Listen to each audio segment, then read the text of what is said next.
Hi welcome to my channel. ನನ್ನ ಚಾನಲ್ಗೆ ನೀವು ಯಾರು ಸಬ್ಸ್ಕ್ರೈಬ್ ಆಗಿಲ್ಲ ಅಂದರೆ ಪ್ಲೀಸ್ ಸಬ್ಸ್ಕ್ರೈಬ್ ಆಗಿ ಪಕ್ಕದಲ್ಲಿರೋ ಬೆಲ್ಲೈಕನ್ನ ಪ್ರೆಸ್ ಮಾಡೋದನ್ನ ಮಾತ್ರ ಮರಿಬೇಡಿ. ನಾನು ಇವತ್ತು ಕಡಲೆ ಮಸಾಲ ಮಾಡೋದನ್ನು ತೋರಿಸ್ತಾ ಇದ್ದೀನಿ. ಸ್ವಲ್ಪ ಡಿಫ್ರೆಂಟಾಗಿ ಮಾಡ್ತಾ ಇದ್ದೀನಿ. ಅದಕ್ಕೆ ನಾನು ಒಂದು ಕಪ್ ಆಗೋಷ್ಟು ಕಡಲೆನ ರಾತ್ರಿ ಪೂರ್ತಿ ನೆನೆಸಿಟ್ಕೊಂಡಿದ್ದೆ. ಅದನ್ನು ಈಗ ನಾನು ಬೇಯಿಸ್ಕೊಳ್ಳೋದಕ್ಕೆ ಕುಕ್ಕರ್ಗೆ ಹಾಕ್ಕೊಂಡಿದ್ದೀನಿ.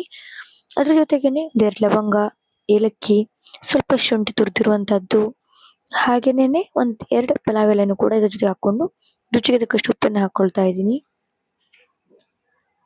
ಅದ್ರ ಜೊತೆಗೇನೆ 1 ಸ್ಪೂನ್ ಆಗೋಷ್ಟು ತುಪ್ಪನೂ ಕೂಡ ಹಾಕ್ಕೊಳ್ತೀನಿ. ಇದಕ್ಕೇನೆ ನಾನು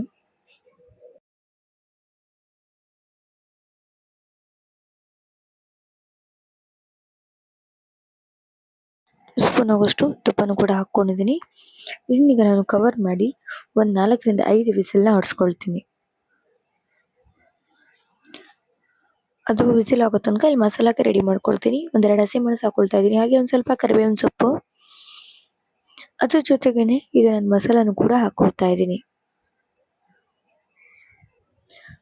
ಸ್ವಲ್ಪ ಧನಿಯಾ ಪೌಡರ್ 1 ಸ್ಪೂನ್ ಆಗೋಷ್ಟು, 1/2 ಸ್ಪೂನ್ ಆಗೋಷ್ಟು ಜೀರಿಗೆ ಪೌಡರು, 1/4 ಸ್ಪೂನ್ ಆಗೋಷ್ಟು ಅರಿಶಿನ, ಹಾಗೆ 1 ಸ್ಪೂನ್ ಆಗೋಷ್ಟು ಅಚ್ಚ ಖಾರದ ಪುಡಿ, ಹಾಗೆ ಒಂದು 1/2 ಸ್ಪೂನ್ ಆಗೋಷ್ಟು ಗರಂ ಮಸಾಲ, ಹಾಗೆ 1 ಸ್ಪೂನ್ ಆಗೋಷ್ಟು ಕಸ್ತೂರಿ ಮೇಥಿ,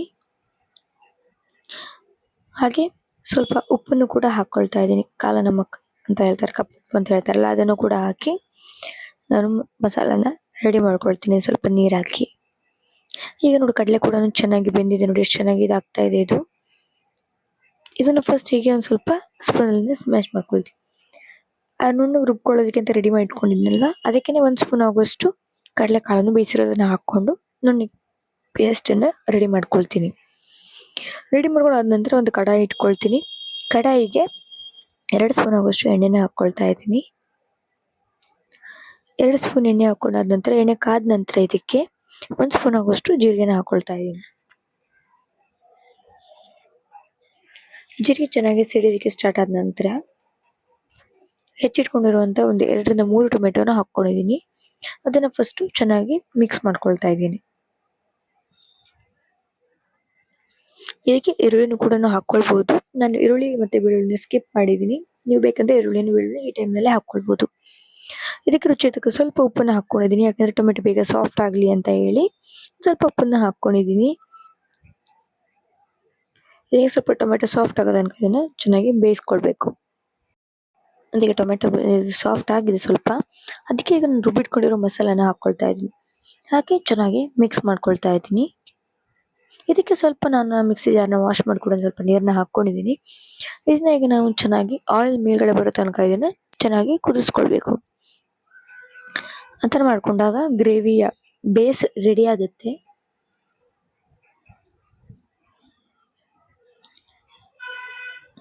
ಇದನ್ನು ಈಗ ಚೆನ್ನಾಗಿ ಮಿಕ್ಸ್ ಮಾಡ್ಕೊಳ್ಬೇಕು. ಚೆನ್ನಾಗಿ ಅದಾದ ನಂತರ ಈಗ ನೋಡಿ ಆಯಿಲ್ಗಳೆಲ್ಲ ಸಪ್ರೇಟಾಗಿ ಬರಿತಾ ಇದೆ, ಹಾಗೆ ಚೆನ್ನಾಗಿ ಕುದಿತಾನೂ ಇದೆ ಕೂಡ. ಇದನ್ನು ಈಗ ಒಂದ್ಸಲ ಮಿಕ್ಸ್ ಮಾಡ್ಕೊಳ್ತಾ ಇದ್ದೀನಿ ನಾನು. ಚೆನ್ನಾಗಿ ಮಿಕ್ಸ್ ಮಾಡ್ಕೊಳ್ಬೇಕು.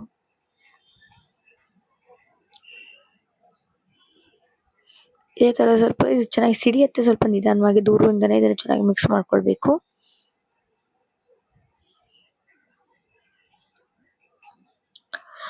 ನನ್ನ ಚಾನಲ್ನ ಯಾರಾದರೂ ಹೊಸಬರು ನೋಡ್ತಾ ಇದ್ರೆ ಪ್ಲೀಸ್ ಸಬ್ಸ್ಕ್ರೈಬ್ ಮಾಡಿ, ಹಾಗೆ ಪಕ್ಕದಲ್ಲಿರೋ ಬೆಲ್ ಐಕನ್ನ ಪ್ರೆಸ್ ಮಾಡೋದನ್ನು ಮಾತ್ರ ಮರಿಬೇಡಿ.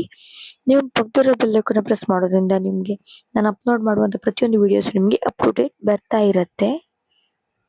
ಈಗ ನೋಡಿ ಗ್ರೇವಿಗೆ ರೆಡಿ ಆಗಿದೆ. ಇದಕ್ಕೆ ನಾನೀಗ ಬೇಯಿಸ್ಕೊಂಡಿರುವಂಥ ಕಡಲೆನ ಹಾಕ್ಕೊಳ್ತಾ ಇದ್ದೀನಿ. ಹಾಕಿ ಇದನ್ನು ಫಸ್ಟು ಮಿಕ್ಸ್ ಮಾಡ್ಕೊಳ್ತೀನಿ ಚೆನ್ನಾಗಿ. ನಾನು ಜಾಸ್ತಿ ತೆಳ್ಳಗೆ ಮಾಡ್ತಾ ಇಲ್ಲ, ತೆಳ್ಳಗೆ ಮಾಡಿದ್ರೆ ಚೆನ್ನಾಗಾಗಲ್ಲ ಅಂತೇಳಿ ಮೀಡಿಯಮ್ ಆಗಿರೋದು ಮಾಡ್ಕೊಂಡಿದ್ದೀನಿ. ಈ ಥರ ಮಿಕ್ಸ್ ಮಾಡ್ಕೊಳ್ತೀನಿ. ಇದನ್ನು ಮಿಕ್ಸ್ ಮಾಡಿ ಕವರ್ ಮಾಡಿ ಒಂದು 5 ನಿಮಿಷ ಬೇಯಿಸ್ಕೊಂಡಿದ್ದೀನಿ. ಈ ಥರ ಮಧ್ಯದಲ್ಲಿ ಮಿಕ್ಸ್ ಮಾಡ್ಕೊಳ್ತೀನಿ. ಸ್ವಲ್ಪ 5 ನಿಮಿಷ ನಾನು ಲೋ ಫ್ಲೇಮಲ್ಲಿ ಇಟ್ಟೇ ಬೇಯಿಸ್ಕೊಂಡಿದ್ದೀನಿ. ಇದಕ್ಕೆ ಈಗ ನಾನು ಹೆಚ್ಚಿಟ್ಕೊಂಡು ಕೊತ್ತಂಬರಿ ಸೊಪ್ಪನ್ನು ಹಾಕ್ಕೊಳ್ತಾ ಇದ್ದೀನಿ. ಹಾಕಿ ಚೆನ್ನಾಗಿ ಮಿಕ್ಸ್ ಮಾಡ್ಕೊಳ್ತೀನಿ.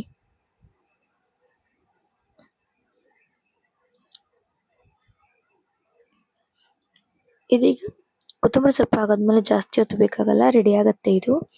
ಈಗ ಕಡಲೆ ಮಸಾಲ ರೆಡಿ ಆಗಿದೆ. ಇದು ನಿಮ್ಗೆ ಇಷ್ಟ ಆಗಿದ್ರೆ ಲೈಕ್ ಮಾಡಿ, ಶೇರ್ ಮಾಡಿ, ಹಾಗೆ ಕಮೆಂಟ್ ಮಾಡಿ. ಮೇಲ್ಗಡೆಯಿಂದ ನಾನು 1 ಸ್ಪೂನ್ ಆಗುವಷ್ಟು ತುಪ್ಪನ ಹಾಕೊಳ್ತಾ ಇದ್ದೀನಿ. ನೀವು ಬೆಣ್ಣೆ ಇದ್ರೆ ಬೆಣ್ಣೆನ ಕೂಡ ಹಾಕೊಳ್ಬಹುದು. ಬೆಣ್ಣೆ ತುಂಬಾ ಚೆನ್ನಾಗಾಗುತ್ತೆ. ಬೆಣ್ಣೆ ಇಲ್ಲ ಅಂದ್ರೆ ತುಪ್ಪನ ಹಾಕೊಳ್ಬಹುದು. ಈ ತರ ನಾನು ಇದನ್ನ ರೆಡಿ ಆಗಿದೆ ಈಗ. ನನ್ನ ಚಾನಲ್ನ ಹೊಸಬರು ನೋಡ್ತಾ ಇದ್ರೆ ಪ್ಲೀಸ್ ಸಬ್ಸ್ಕ್ರೈಬ್ ಆಗೋದನ್ನ ಮಾತ್ರ ಮರಿಬೇಡಿ. ಪ್ಲೀಸ್ ಸಬ್ಸ್ಕ್ರೈಬ್ ಆಗಿ, ಪಕ್ಕದಲ್ಲಿರೋ ಬೆಲ್ ಐಕಾನ್ನ ಪ್ರೆಸ್ ಮಾಡಿ. Thank you.